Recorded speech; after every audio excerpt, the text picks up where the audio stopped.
Magister Rosa Soraya Bojorquez Ruiz. Psicóloga clínica por la Universidad de Guayaquil, egresada de la Maestría de Salud Mental Forense de la Universidad Nacional de La Plata, Argentina.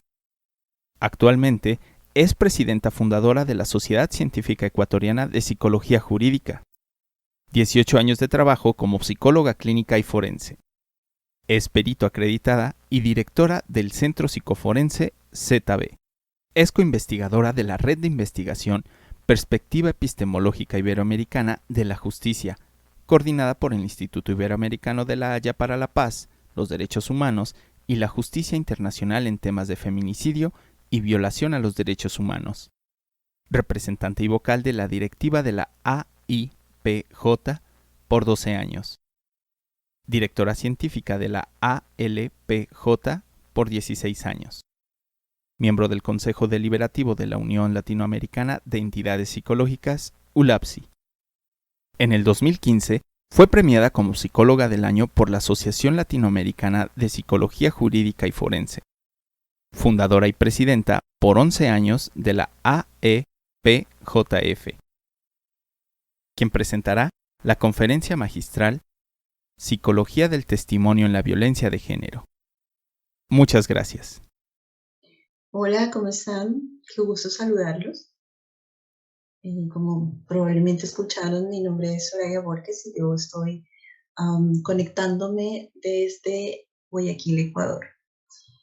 Bueno, en primer lugar, yo quiero agradecerle a nuestra querida amiga Vanessa Díaz Padilla de la Asociación Mexicana en Psicología Jurídica y Derecho Penal por esta invitación que para mí es un honor poder participar junto a amigos tan queridos y gente que admiro muchísimo y que son expertos en esta área, en la psicología del testimonio. Así que estas jornadas internacionales de este año 2021 acerca de psicología forense y testimonial en el sistema de justicia, pues yo estoy segura que serán unas jornadas espectaculares, dado que esa es la trayectoria que esta organización tiene en función de trabajar por generar espacios como estos en los que podemos compartir desde las diferentes latitudes de nuestra querida Latinoamérica todos los avances, conocimientos, experiencias, dudas que tenemos los psicólogos que nos dedicamos a trabajar en el contexto forense. Y bueno, el tema, además, para mí ha sido un reto poder abordarlo de la forma en que lo estoy abordando ahora, ¿no? He trabajado en algunos casos en este sentido y he podido palpar la necesidad de contar con herramientas, con instrumentos que pudieran ayudarnos a, digamos, dilucidar algunas de las preguntas o de los puntos periciales que nos hacen desde el plano legal, ¿no? Desde el área legal. Y bueno, justamente hablar de psicología de testimonio en la violencia de género no es un tema muy, digamos, que se haga mucho, es hasta cierto punto un poco polémico porque representa de entrada plantear como una suerte de duda del testimonio de las víctimas y es justamente lo que desde muchos espacios de justicia incluso tratamos de evitar, tratamos de, digamos, de fundamentar o de sostener estas prácticas inadecuadas en las que lo primero que se plantea, digamos, es dudar de un testimonio por el simple hecho de ser mujer, de la condición de género. Y, y eso es algo que, digamos, por eso es que digo que genera muchas polémicas, ¿no? También es cierto que hay falsas denuncias y que precisamente por eso pues, es que se generan todas estas técnicas o todos estos instrumentos para poder ir identificando o que la ciencia vaya aportando en ir identificando cuáles son, digamos, los criterios sobre los que debemos partir para poder opinar de una manera profesional y científica respecto a estos temas. Así que, sin más introducción, voy a compartir mi pantalla, la presentación que he hecho y que espero pues sea del agrado de ustedes. Ay, necesito mover esto un segundo. Ok, a ver si sale.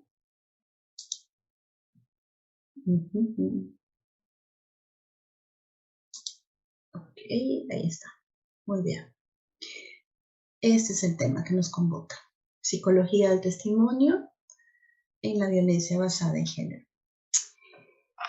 Me parece importante arrancar por la violencia basada en género y luego vamos a ir eh, hacia la psicología del testimonio y luego pues saber cuáles son las herramientas de credibilidad o los métodos de credibilidad que se han estado usando o que se han planteado para este tipo de población. Y precisamente, pues, qué mejor que la definición de las Naciones Unidas que nos hace acerca de la violencia de género, ¿no? Para poder explicar a qué nos referimos con esto, a todos estos actos hacia las mujeres y niñas que pueden tener como resultado un daño, un sufrimiento físico, sexual o psicológico para la mujer, así como las amenazas de estos actos, no solamente el acto como tal, sino también la amenaza hacia ella, pero también hacia su entorno. Recordemos que muchas de estas situaciones se presentan por los temores que tienen las mujeres de que se afecten a sus hijos, a sus parientes y sus familias, a sus padres. Y no solamente se trata de un daño visible, ¿no? Se trata de daños intangibles, se trata de afectación, de coacción, de la privación arbitraria de la libertad, porque en algún momento pues es considerada como un bien y entonces como bien personal del sujeto que ejerce esta violencia, simplemente la priva de todos sus derechos, entre esos el más preciado que es la libertad, ¿no? Y estos actos no solamente pues se espera, de hecho se espera que no se cometan por lo general en la vida pública, sino más bien en un contexto privado, en un contexto íntimo. Este tipo de violencia está basada en la discriminación por su condición de mujer, por nuestra condición de mujer, o en las relaciones asimétricas frente a los hombres. Estos son como los criterios bases, ¿no? Es importantísimo en la última frase, en las relaciones asimétricas frente a los hombres. Vamos a revisar un poco más sobre esto. Pero antes quiero presentar algunos temas. ¿Okay? En Ecuador, en el 2018, se aprobó la Ley Orgánica Integral para prevenir y erradicar la violencia contra las mujeres. Y bueno, hay mucha información interesante de incluso la trayectoria, el camino que ha seguido esta lucha de las mujeres por poder lograr una igualdad, por poder lograr visibilizar especialmente todas las situaciones en las que se ejerce violencia contra la mujer históricamente, ¿no? Pero que igual en nuestro país pues se ha ido, se ha dado un recorrido importante. Y bueno, en esta ley que ustedes la pueden encontrar en internet fácilmente, se encuentra pues toda esa trayectoria, ese camino que se ha recorrido hasta llegar acá, que es una ley muy completa, es una ley muy importante y es una ley que está generando también una cantidad de, yo diría como cambios, transformaciones en la justicia muy interesantes. Hace muy poquito estuve en un lanzamiento pues preliminar, porque todavía no se lanza de manera pública, quizás cuando tengamos el Congreso, pues sí, ¿no? Pero todavía no se lanza de manera pública y es una herramienta para poder, digamos, hacerle seguimiento a los casos de femicidio. Y me parece súper importante porque surge de esto, surge de lo que plantea esta ley, de que en aras de digamos, sincerar los datos, sincerar la información, que exista un órgano que lleve la información. Y bueno, es bien interesante, no me quiero desviar del tema, pero estoy impactada de ver cómo avanza la Dirección de Acceso a la Justicia del Consejo de la Judicatura, cómo hacen trabajo tan minucioso y tan importante en estos temas. Así que, bueno, me entretuve un ratito en eso porque me parece importante cómo esto se conecta con lo que vamos a ver el día de hoy. Y bueno, estos son los tipos de violencia que se lograron identificar en esta ley. Hablamos de la violencia psicológica, de la violencia física, de la violencia sexual, de la violencia económica o patrimonial y de la violencia ginecobstétrica. Me parece súper interesante la incorporación de la violencia económica o patrimonial, que por lo general es una de las razones por las que las mujeres se mantienen en una situación de violencia, en una situación en la que están sufriendo daño, en la que están perdiendo sus libertades, sus derechos, y precisamente porque son amenazadas con sus bienes, con no proveer recursos, o que precisamente utilizan todos los recursos que tiene la familia pues para poder, que quedan en manos de la persona que ejerce violencia y no precisamente pues equitativamente en las dos personas que son los ejes de la familia. Entonces, esto por un lado es un reconocimiento importante porque eh, pues tiene mucha influencia en la situación eh, hasta paradójica, ¿no? que a veces observamos en el tema de la violencia de género. Y la violencia ginecobstétrica, pues que también es tan fuerte, hay tanto, y realmente hasta hace muy poco pues no se identificaba tanto, ¿no? Y qué bueno que en el 2018 se haya podido recoger también como uno de los tipos de violencia. Bueno, estos datos que yo les presento en un ratito son del INEC, que es el Instituto Nacional de Encuestas y Censos. Ay, no, Instituto Nacional Ecuatoriano de Censos, ya no me acuerdo. Bueno, y esta encuesta de violencia contra las mujeres es muy, muy interesante todo lo que arrojó. Miren, esta prevalencia total de la violencia contra las mujeres en el 2019, son datos no tan viejos, son recientes realmente, y hablaba de que a lo largo de la vida las mujeres del Ecuador, 65 de cada 100 han experimentado por lo menos un hecho de algún tipo de violencia en alguno de los distintos ámbitos a lo largo de su vida.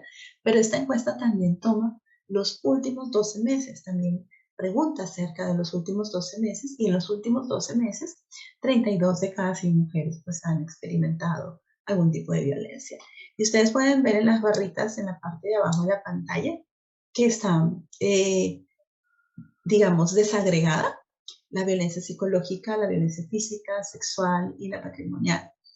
Eh, y miren los datos, miren cuál es la violencia más alta que se ha podido identificar, tanto a lo largo de la vida como en los últimos 12 años. Es la violencia psicológica y es la violencia más difícil de evaluar, es la violencia más difícil de probar, más bien, ¿no? De probar frente a la ley porque cruza por un montón de situaciones, un montón de criterios basados justamente en, en los micromachismos, en el machismo como tal, en el patriarcado. Es muy interesante porque eh, hay que explicar de qué se trata como para que puedan también muchas mujeres identificar lo que les está pasando.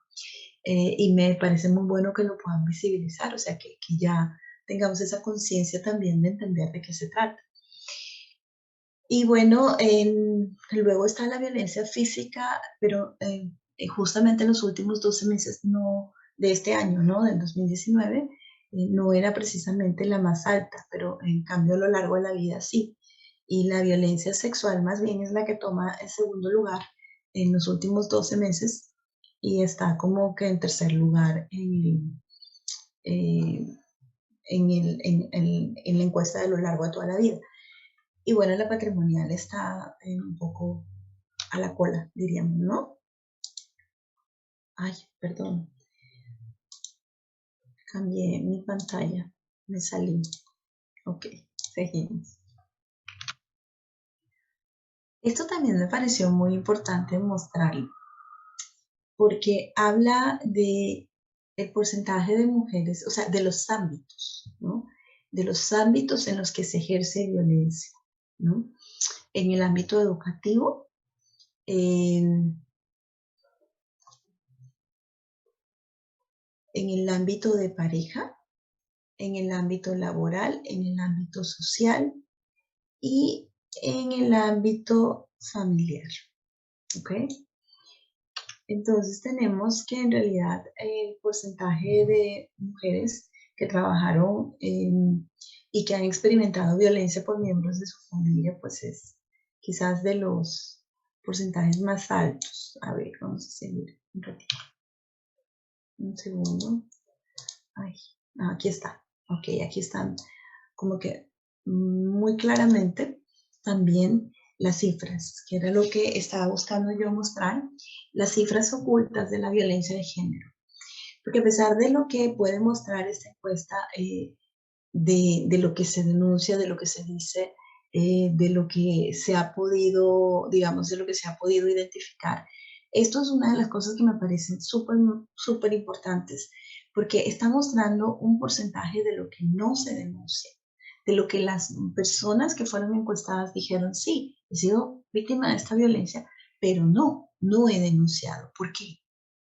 Porque probablemente, porque no le tenemos fe a la justicia, porque no tenemos recursos para recurrir a la justicia.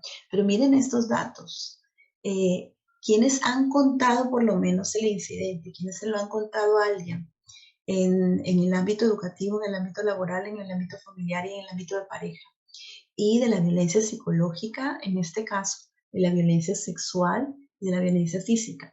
Pues miren que como alrededor de entre el 50 y 60% en todas, ¿no? Y en todos los ámbitos, se lo han contado a alguien. Pero prácticamente más del 90% casi, miren, la cantidad de personas que han denunciado, nada. En el ámbito educativo no denunció prácticamente, miren este promedio, 98, 96, 96%, es impresionante. Y luego en el laboral también, ¿no? Solo la violencia física se denuncia un poco más. Y luego en el contexto familiar, tampoco, más de 95, 91 ya la patrimonial, pero las otras nada. Y bueno, la de pareja es justamente la que sí tiene un poco más de denuncia, digamos, pero tampoco, o sea, 80%, más de 80%, ya hay un 10% de diferencia o un poco más de las otras 10, 15%, si es que no es más. Pero me parece muy interesante este dato porque nos muestra que en realidad estamos viendo la punta del iceberg. Cuando hablamos de que tenemos ya más de 100 femicidios en Ecuador en lo que va del año, pues estamos viendo la punta del iceberg, realmente. A ver, bueno, pasando un poco de estos temas, no quería quedarme mucho en hablar de la violencia de género como tal, porque creo que eso es un tema que nos lleva muchísimo tiempo, que nos conlleva mucho a estudiar y a analizar todos las secuelas, los problemas psicológicos, las causas que, digamos, generan que se mantenga y que se dé la violencia de género como tal. Pero vamos a buscar la prueba. ¿Cómo probar? ¿Qué significa probar? ¿Qué significa acudir a la justicia? ¿Qué se requiere? Se requiere tener una prueba en el proceso penal especialmente, ¿no?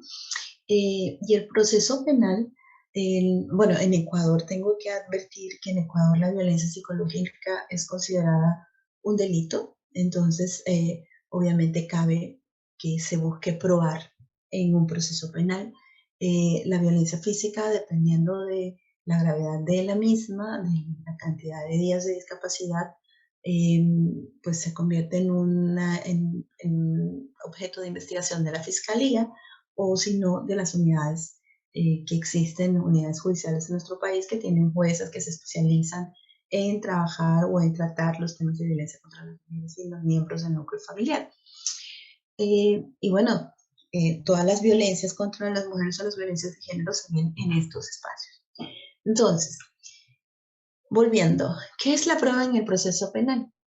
No es nada más que formar, el fin de este elemento, de esta prueba, es formar la convicción del juez acerca de la exactitud de las afirmaciones que una persona ha hecho, ha formulado, ¿no? Que han hecho esas partes en el proceso.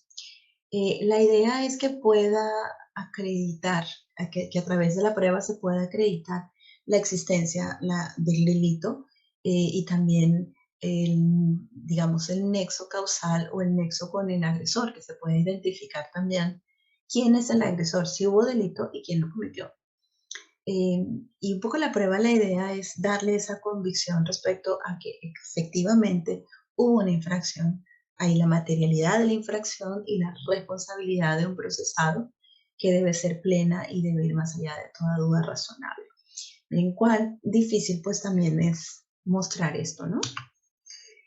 En Ecuador tenemos nosotros el Código Orgánico Integral Penal y en el artículo 457 se habla sobre la valoración de la prueba. ¿Por qué me parece a mí importante esto? Porque esto tiene mucho que ver con lo que vamos a revisar ahora, cómo lograr identificar o cómo poder nosotros manejar ciertos criterios que apunten hacia la credibilidad de un relato, de un testimonio de una víctima de violencia de género.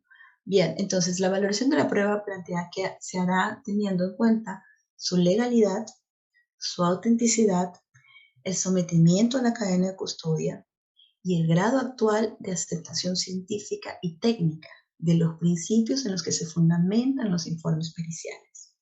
Y habla de que estos parámetros deben ser aplicados a los medios probatorios, considerando la pertinencia y factibilidad de su aplicación. ¿Okay? Entonces, todo lo que encierra aquí esta palabra, aceptación científica y técnica, el grado actual de aceptación científica y técnica de todo lo que fundamentan nuestros informes y que estos parámetros tienen que ser también pertinentes y es factible que se puedan aplicar en este proceso. Ahora, la prueba testimonial es encima pues uno de los medios de prueba más importantes también en el caso del testimonio de la víctima de violencia basada en género. Y este testimonio es un testimonio oral que se hace, pues, en nuestro país se prefiere usar dispositivos de cámara GESE que permitan, pues, tomar un testimonio anticipado o evitar el confrontamiento de la víctima con la persona que la ha agredido, que ha ejercido violencia contra ella, ¿no?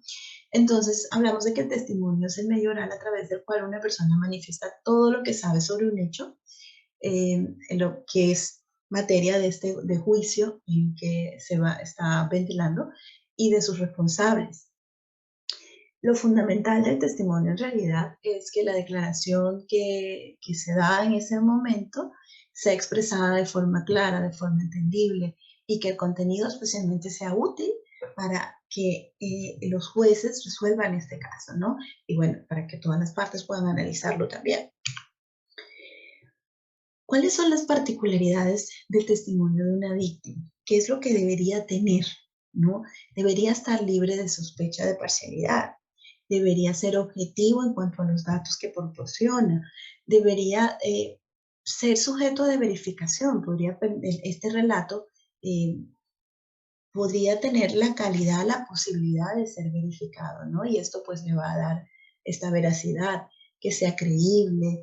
Y bueno, para esto de ser creíble, también desde el derecho tienen algunos elementos para estudiar. Estoy planteando esto mucho más desde el derecho que desde la psicología o de otro ámbito, ¿no? Siendo la única prueba de cargo que tenga suficiencia probatoria, ¿no? Que sea suficiente para poder demostrar que hubo este hecho y y la responsabilidad de quien lo cometió. La prueba testimonial de la víctima, sobre todo en este campo de la violencia basada en género, ha pasado también por una evolución que ha obligado a nuestros estados en nuestro caso, pues en Ecuador también, nos ha obligado a los estados a implementar normas internas que traten de librar, que apunten a librar del sesgo patriarcal a los administradores de justicia. Sin embargo, el sesgo persiste, ¿no?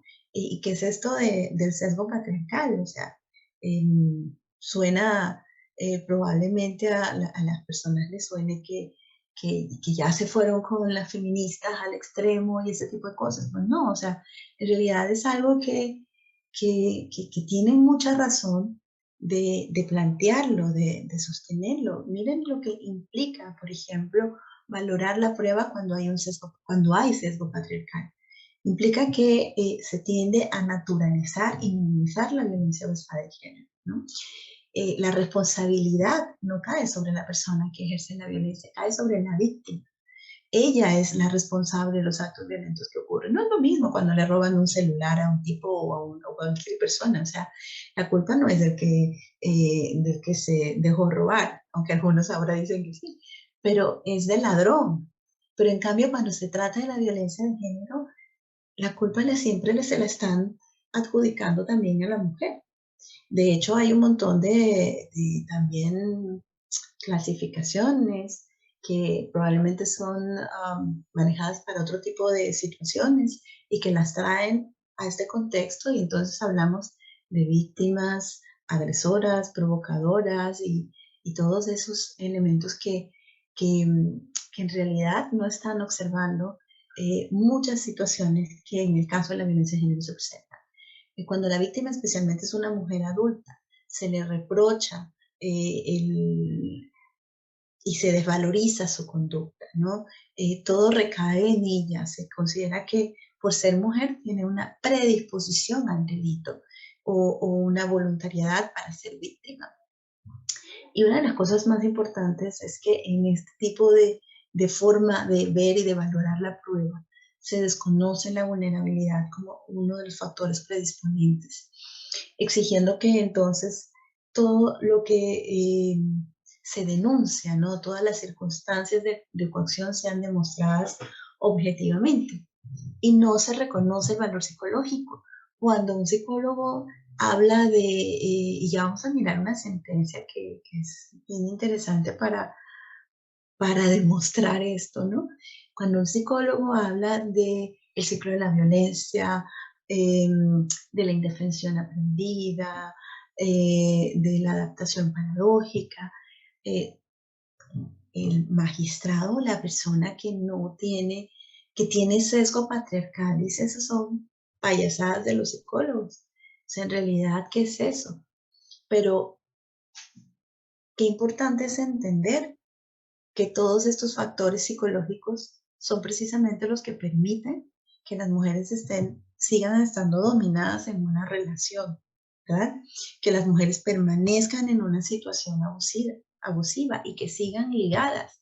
Y se critica que están ligadas justamente por una vinculación sentimental, pero esa vinculación sentimental no es una vinculación rosa, es una vinculación basada en una historia de violencia, es una vinculación basada en unas estrategias que ha desarrollado la víctima para poder subsistir en ese contexto. ¿Por qué? Por muchas razones, por muchísimas razones, pero la más importante es por esta cultura que tenemos, esa cultura patriarcal, en efecto, que hace que se vea a la mujer en desigualdad de condiciones, básicamente, ¿no?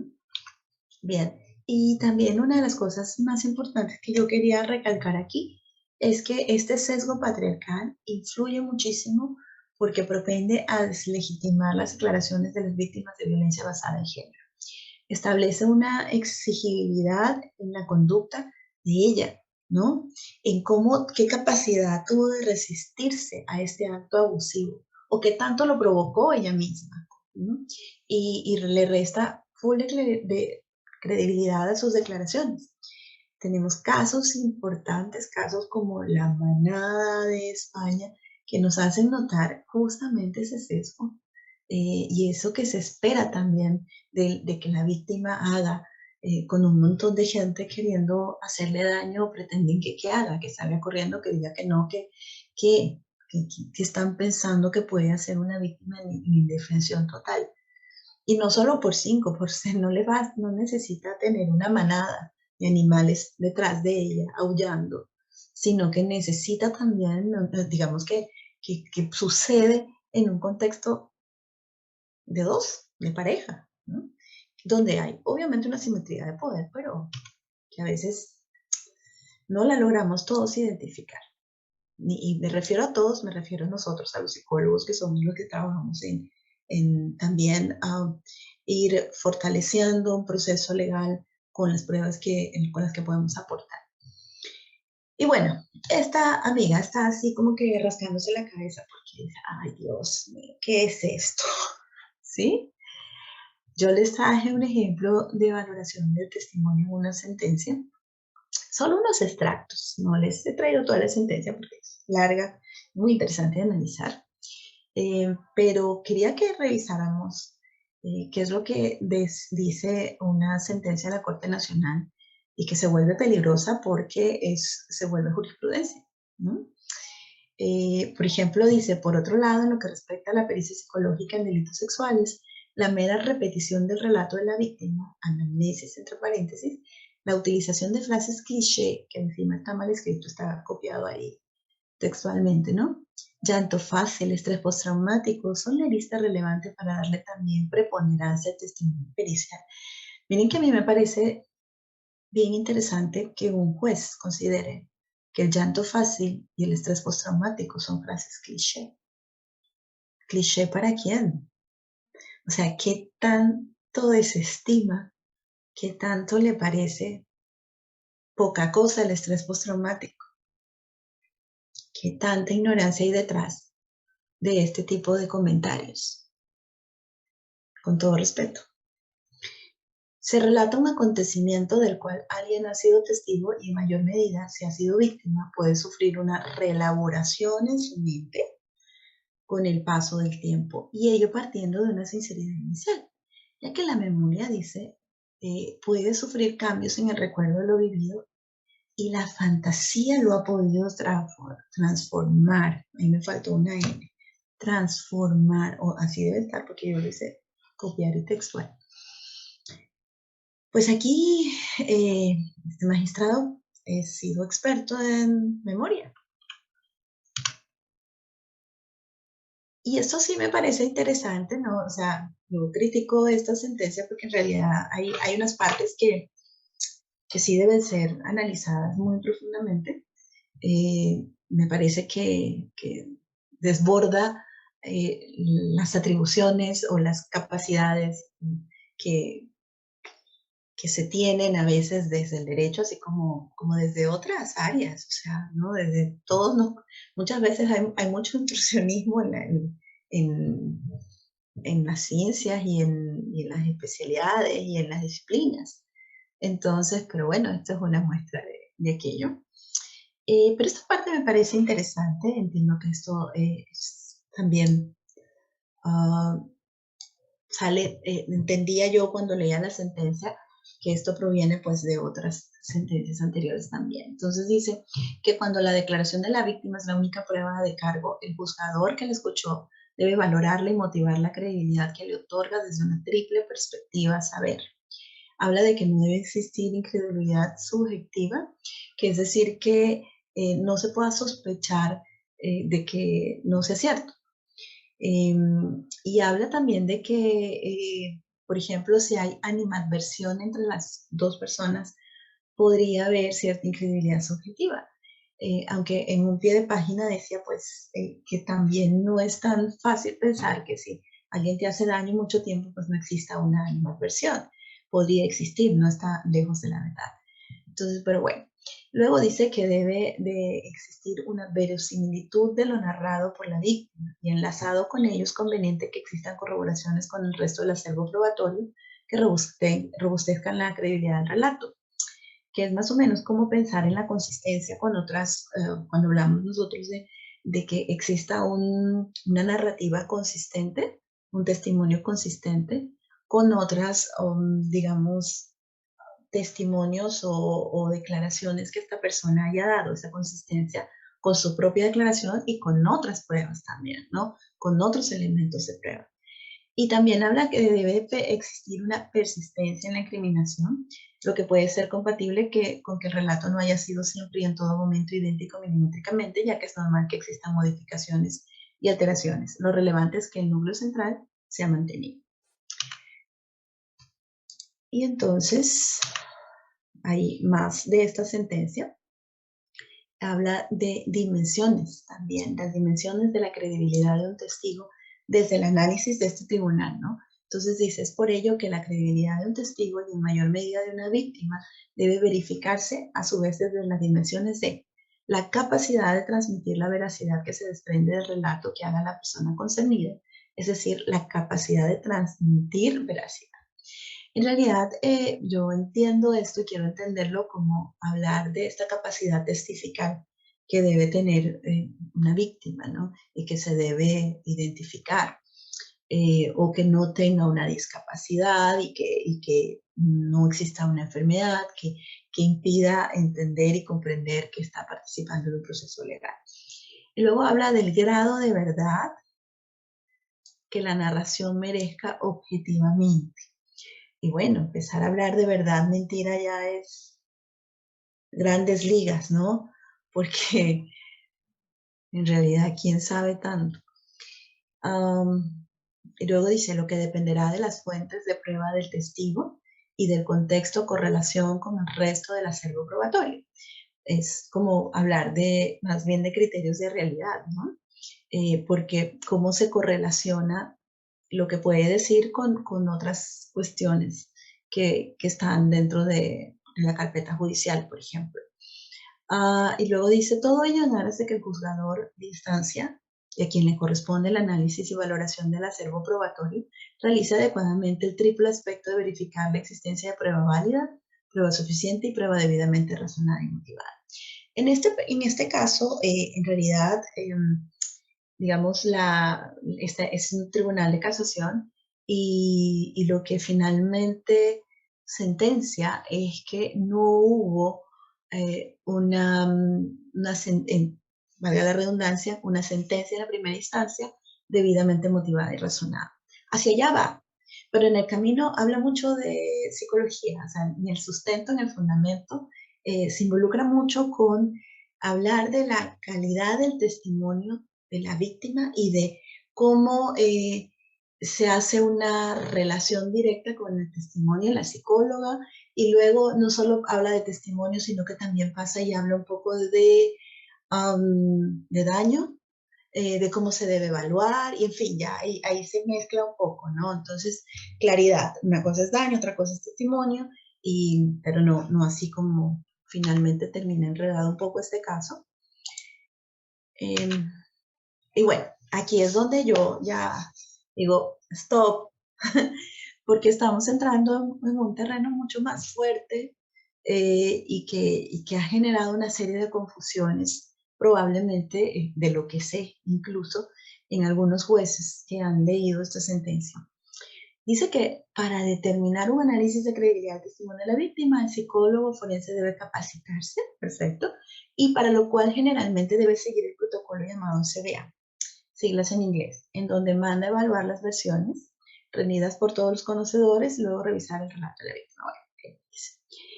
Entonces, en otras palabras, es como que algunos han tomado que todos los casos donde hay un testimonio de una víctima tienen que ser evaluados con el SDA. Es una locura, ni siquiera, en realidad, no todos los testimonios son susceptibles de ser evaluados con algún método de credibilidad incluso, ¿no? No se diga el SBA solamente. Y luego, la cerecita del pastel. El SBA se basa en 19 criterios de análisis. Se analiza la característica y estructura lógica del relato, la cantidad de detalles superfluos. Bueno, y va mencionando algunos criterios. Luego se obtiene el puntaje, se califica el relato como increíble, creíble, probablemente creíble, totalmente creíble, lo cual va a depender de un puntaje obtenido. Belleza.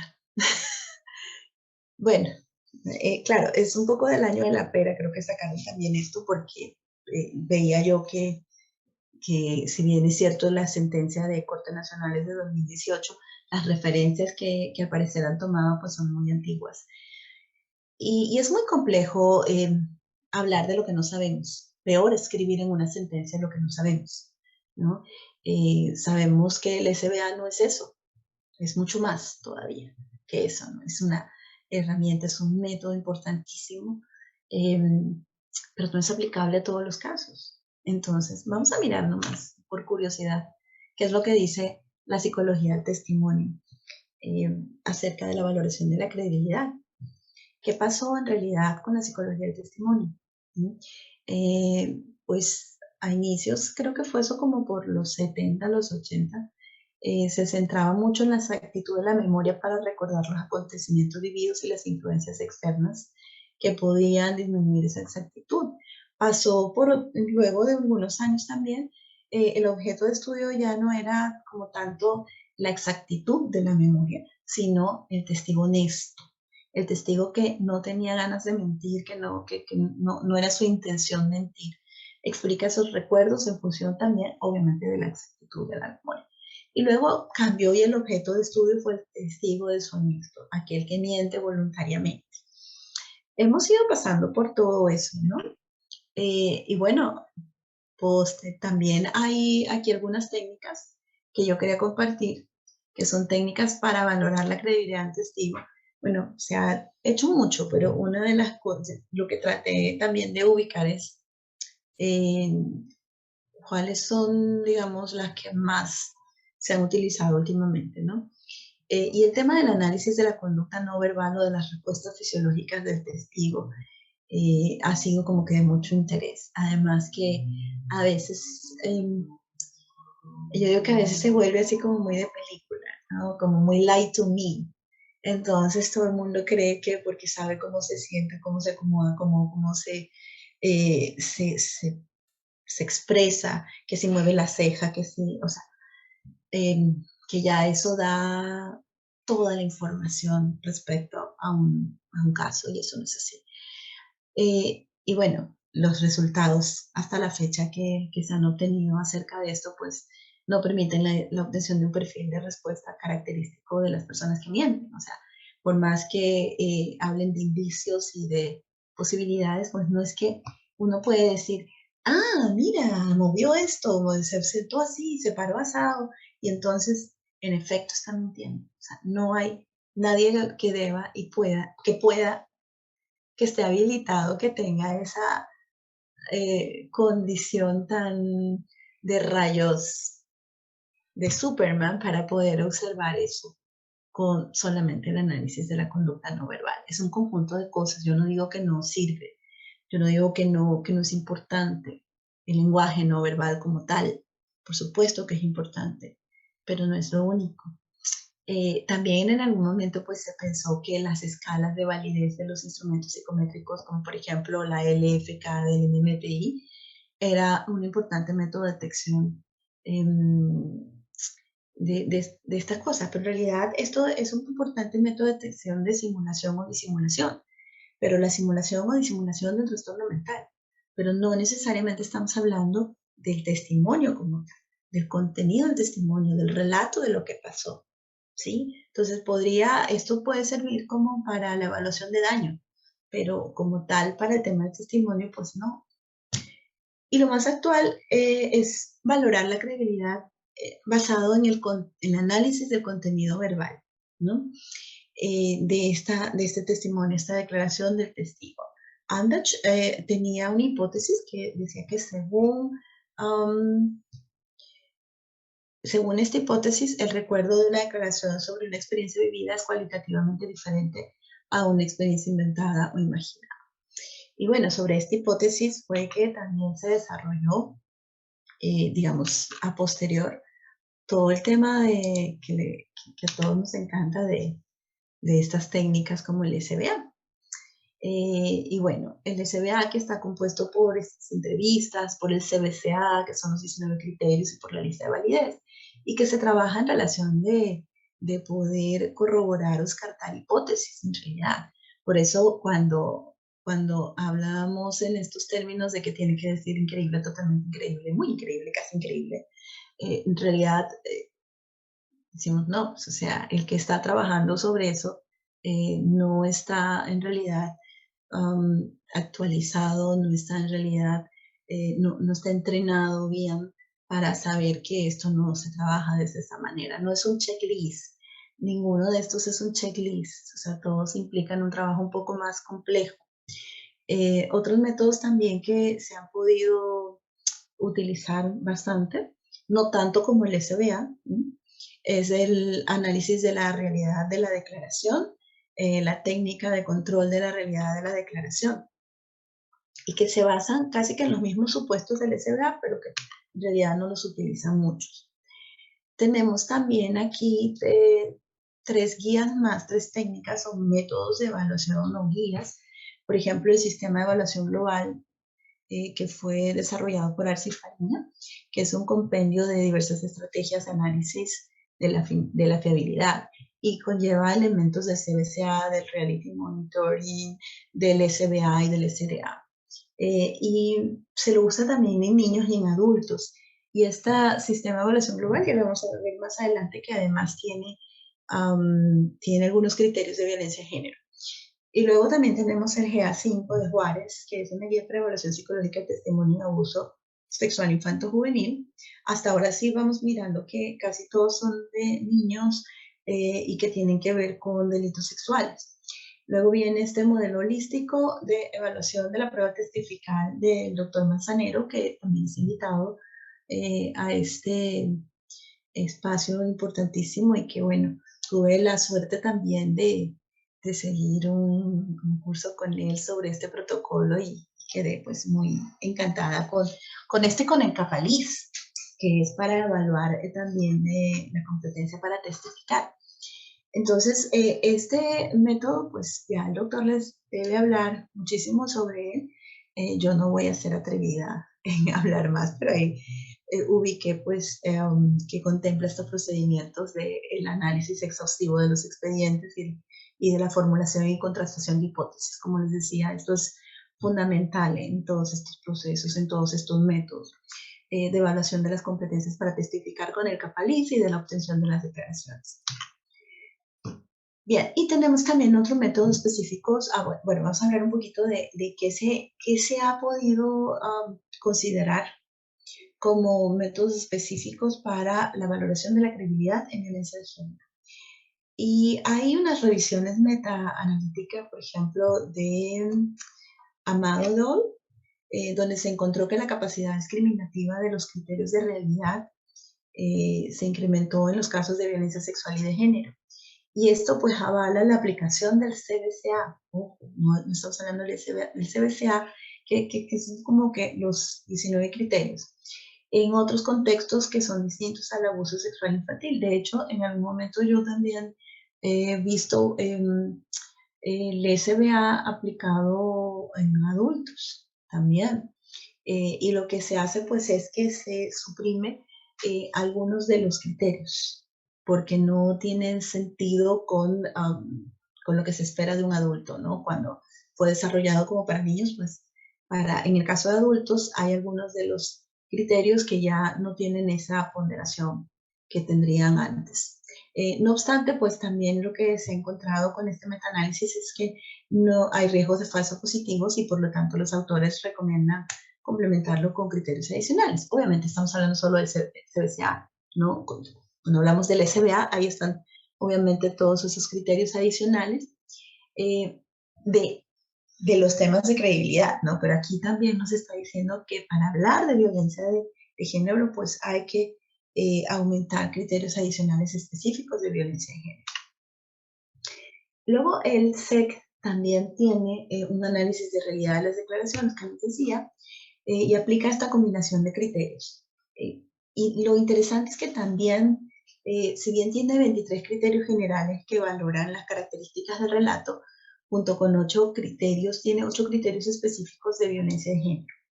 ¿Y cuáles son esos criterios específicos de violencia de género? Son síntomas clínicos no accesibles a simulación, justificación de la agresión, intento de ocultación de los hechos que agravan la agresión, comportamiento protector del agresor, exculpación del agresor, ya parezco puertorriqueña, medida educativa represora para el agresor y echar en falta al agresor, o sea, extrañarlo, ¿no? y vuelta atrás en la acusación. Entonces se valora todos los otros criterios de credibilidad como tal y además estos criterios específicos en violencia de género. Y luego tenemos también la guía de evaluación de testimonio en violencia de género revisada, que es un método específico para la valoración forense de casos de violencia de género y que fue desarrollado por psicólogos de los equipos de asesoramiento técnico penal del Departamento de Justicia de Cataluña. Y bueno, ellos tienen unas investigaciones bien interesantes. Yo he revisado dos artículos y también otro artículo de revisión que estaba en catalán y bueno, lo traté de traducir. Yo no sé catalán, pero hay traductores, ¿no?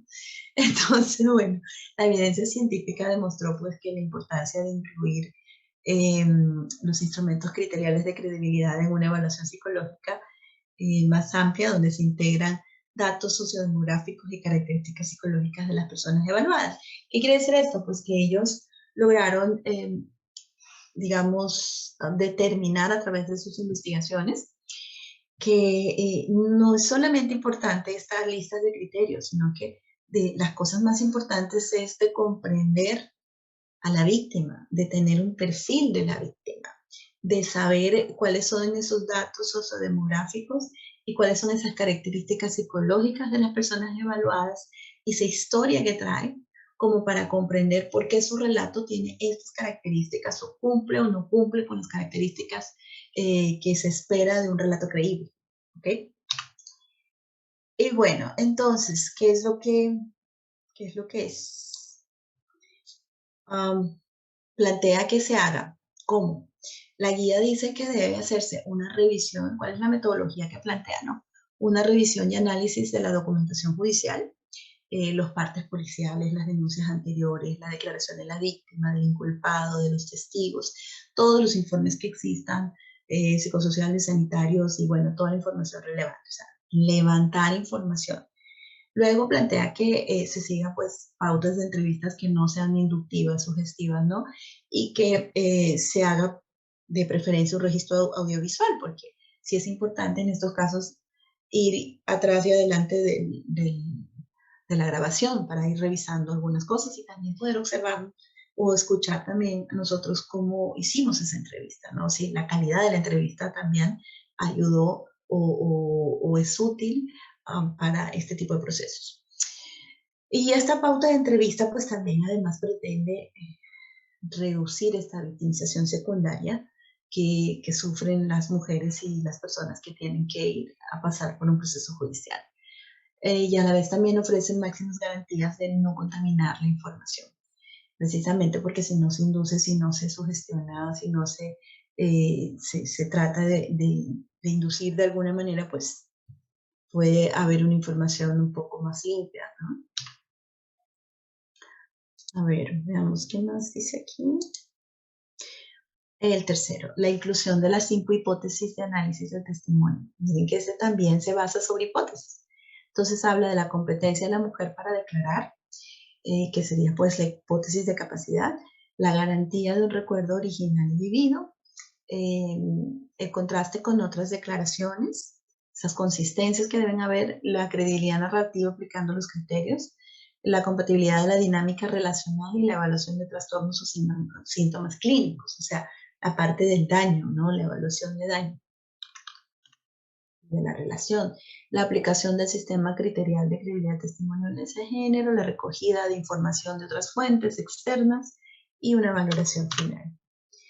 Bien, estos son los criterios de la guía de evaluación de testimonio de violencia de género revisada y cuáles estos son, como digamos, los indicadores de credibilidad, ¿no?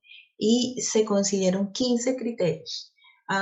Si ustedes leen todos los, digamos, los artículos que se han publicado, antes habían muchos más criterios y luego, pues, a partir de las investigaciones fueron reduciéndolos hasta que quedaron en estos 15 que fueron como los más relevantes, los más significativos, los que daban mayores elementos, digamos, de fiabilidad dentro de todos los estudios que se hicieron, ¿no? Entonces están divididos como en categorías también, ¿no? Hay de categoría de la realidad, y que son más enfocados a la totalidad de la declaración, no a revisar la declaración por completo. Y es el primer paso del análisis del relato y no es necesario compararlo con los detalles que se ha recogido en el contenido de la declaración. Y así tenemos la discontinuidad narrativa y hay aquí una explicación, eh, digamos que, de cómo se puede calificar, cómo se revisa, ¿no?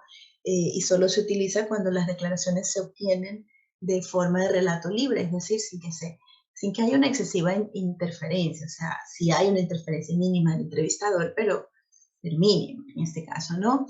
La idea es que cuando se ubica este tipo de categoría, cuando se encuentra, pues cuando el testimonio se presenta como desconexo, sin una ordenación coherente, y los detalles van como que saltando de la memoria, ¿no? Y esto pues, este desorden también da cuenta de que en realidad no es un discurso que lo tienes así como muy aprendido y todo. Depende también de cómo nosotros damos las instrucciones o hacemos las preguntas. A veces queremos y les decimos que ordenen la información desde el primer momento hasta el último momento. Y cuando nosotros ya damos esa instrucción en una entrevista, pues sí estamos interfiriendo un poco en cómo saldría la información directamente si nosotros no le dijéramos, dígame qué pasó desde la primera vez, desde el primer día, desde el primer momento, desde que se levantó. Bueno, entonces, cuando hacemos eso, pues sí estamos alterando un poco que puede haber siempre discontinuidad narrativa. Hay que revisarlo súper bien. En fin, tenemos otras categorías, dicen, de concreción y viveza narrativa, que estos aspectos tienen que ver con la originalidad y el carácter específico del relato, ¿no? Y bueno, tenemos la reproducción de conversaciones, los detalles extraños, el miedo a las represalias, miedos derivados de las amenazas explícitas realizadas por el hombre, de la previsión efectuada por la mujer, de las reacciones violentas que puede provocar en el hombre su propia conducta, sus palabras, sus actitudes. Está súper explicado cómo se valora cada uno de los criterios. Este otro criterio también es imposición e intimidad del secreto, cómo el hombre le puede decir de manera directa o indirecta transmite a la víctima las consecuencias negativas de develar la situación que está viviendo, o como ella misma, a partir del miedo, de las represalias, de la vergüenza, de la culpa, y todos esos sentimientos ambivalentes, pues, o la falta de esperanza de que la situación cambie, hace que se mantenga en secreto toda la violencia, ¿no? Otra categoría aquí es la indefensión de las víctimas, ¿no? Cómo no son capaces de encontrar una salida a su situación. Y luego venimos a las categorías de detalles específicos de violencia de género, que yo diría que ya algunos de los anteriores sí se parecían más o menos a esto. Y bueno, esta categoría contempla más bien criterios que están basados en las formas típicas de violencia de género, que uno encuentra en una investigación criminal y psicosocial. Y también en esta categoría se puede ver el curso, la evolución, las características que muchas veces contradicen incluso las creencias populares de cómo es que se mantiene la violencia. Y por eso es tan difícil que a veces estos criterios sean reconocidos y aceptados por los propios evaluadores que no estén bien entrenados frente a esta temática. Y no se diga pues del resto de los operadores de justicia. Tenemos entonces criterios como la ambivalencia y la ambigüedad respecto al hombre.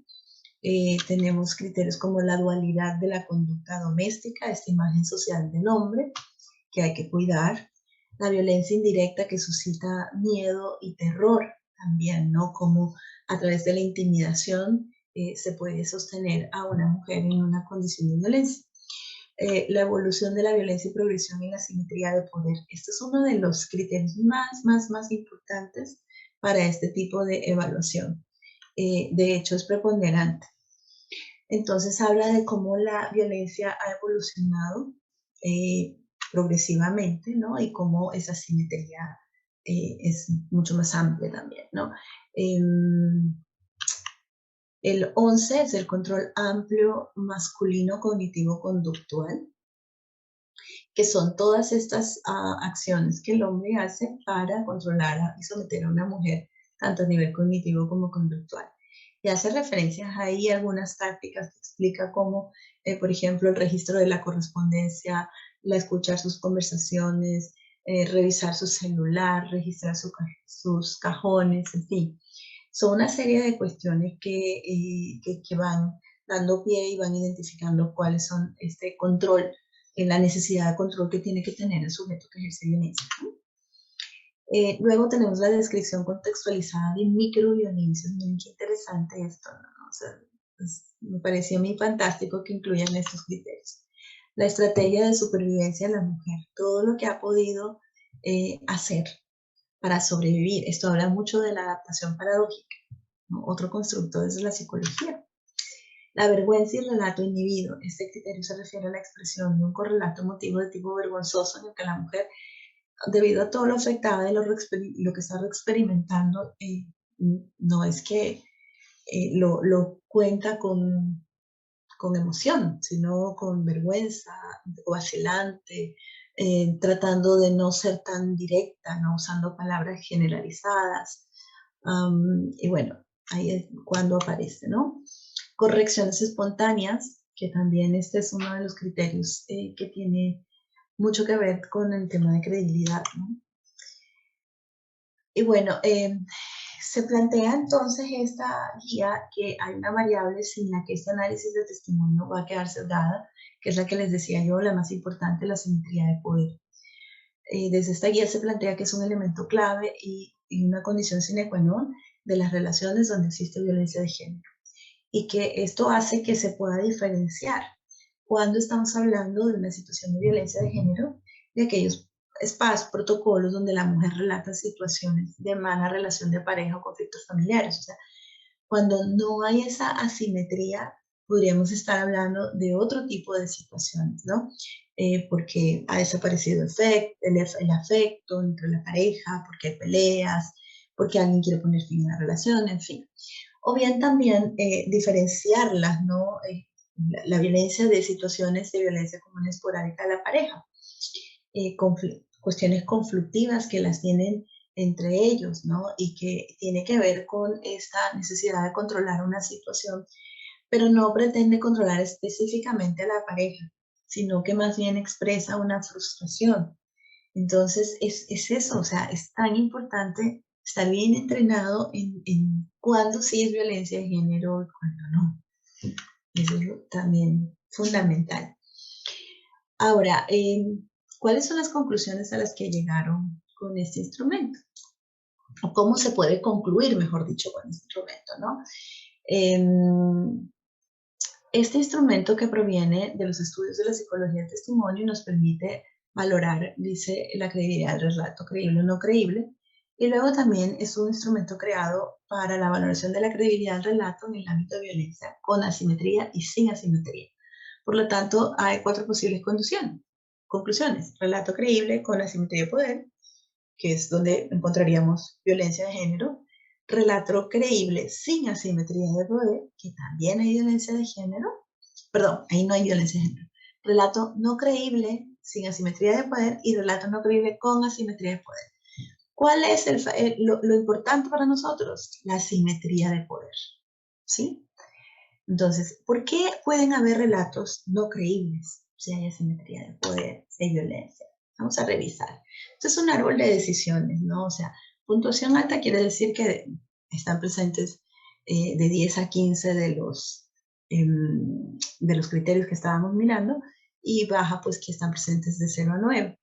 Y dentro de estos que están con puntuación alta, es decir, que tienen alto nivel de credibilidad como tal, se tiene que establecer si hay asimetría de poder o si no la hay, y lo mismo en la puntuación alta como en la baja.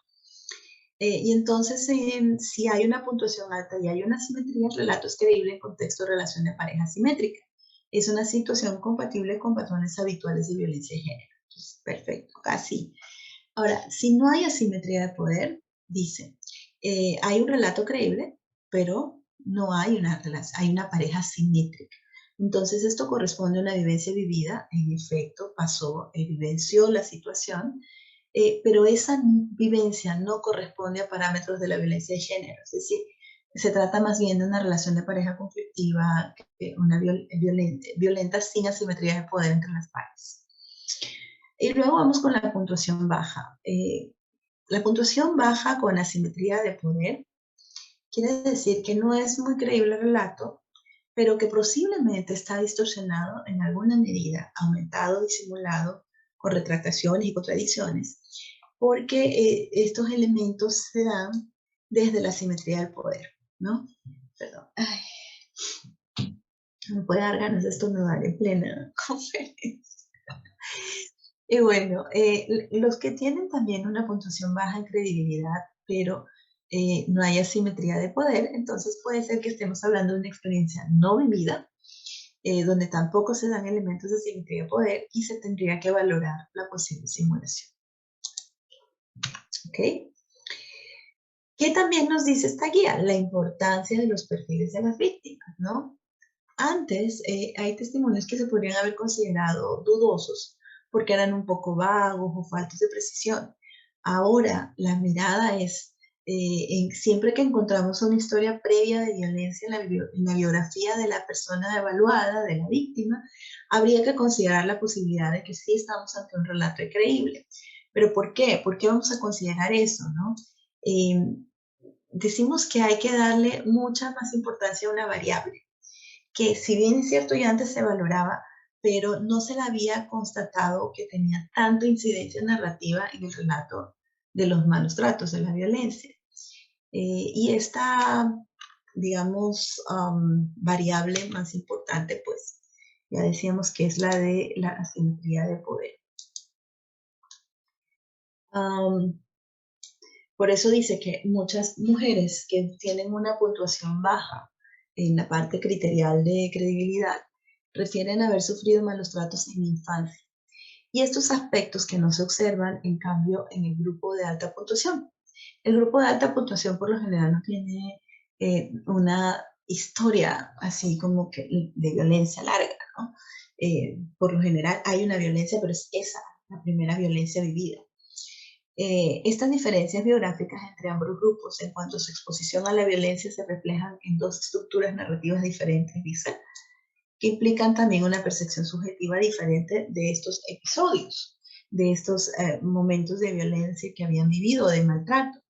Y en consecuencia, pues se hace un análisis diferente sobre la puntuación obtenida en este documento.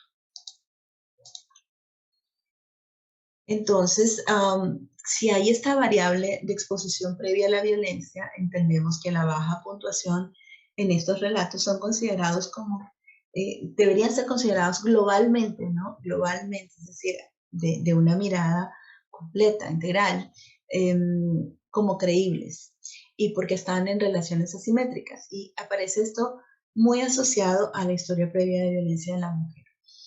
¿Hacia dónde nos lleva esto? Nos conduce a que aquellas mujeres que viven violencia como un hecho habitual o normal dentro de su historia, hace que sus relatos, digamos, disminuyan esa posibilidad de observarse como genuinos, porque son más pobres, tienen menos detalles, porque no están integrados como episodios diferenciados dentro de la historia de su vida, sino que es como una, como decimos acá, una raya más al tigre.